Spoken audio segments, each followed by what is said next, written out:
Hi friends! Welcome to my channel.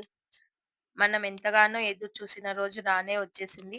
ఫైనల్‌గా fifth day morning మన ఈ విగ్రహాలన్నిటిని వడ్ల రాశుల్లో ఉంచారు కదా! అవన్నిటిని ఇప్పుడు బయటికి తీస్తున్నారు. తీసి విగ్రహాలకి ప్రాణప్రతిష్ఠ చేస్తారు. ఒక్కొక్క విగ్రహం అలా బయటికి తీస్తున్నారు. ఇప్పుడు తీసేది ముత్యాలమ్మ. అది గ్రామం మధ్యలో ఉంటుంది. అక్కడికి తీసుకెళ్ళడానికి సిద్ధంగా ఉన్నారు. అక్కడ తీసుకెళ్ళి అమ్మవారికి ప్రాణప్రతిష్ఠ చేస్తారు ముత్యాలమ్మ తల్లి.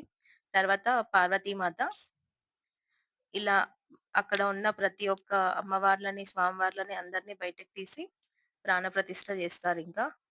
సీతారామ లక్ష్మణుడు, ఆంజనేయ స్వామి, అలాగే శివపార్వతులు, నంది, ఒంటె, ద్వారపాలకులు ఇలా అన్ని విగ్రహాలను బయటికి తీసి వడ్లలో నుంచి ప్రాణప్రతిష్ఠ చేస్తారు.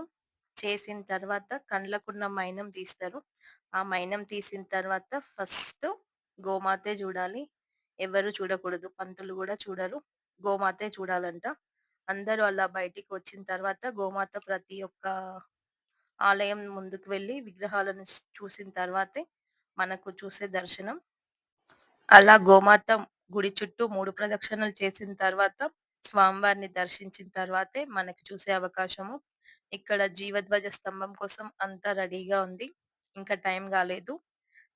ఆహ్, ఆలోపు ఇక్కడ విగ్రహాలన్నీ ప్రాణప్రతిష్ఠ జరిగాయి. అలా సాంబ్రాణి ధూపంతో స్వామివారి ప్రాణప్రతిష్ఠ జరిగింది. ఆహ్, యంత్ర బలాలతో స్వామివారి ప్రతిష్ఠ జరిగింది. అసలు కన్నుల పండగగా ఉంది ఆ రోజైతే. ఫైనల్ డే గదా! చుట్టాలు, గ్రామస్తులు, కమిటీ వాళ్ళు అందరూ కమిటీ వాళ్ళు కరెక్ట్‌గా ఉన్నారు. టైమ్ టు టైమ్ అన్నీ అరేంజ్‌మెంట్ చేశారు. ఇప్పుడు సీతారామ లక్ష్మణ స్వామి వారిని లోపలికి తీసుకెళ్తున్నారు. అదే రామాలయము.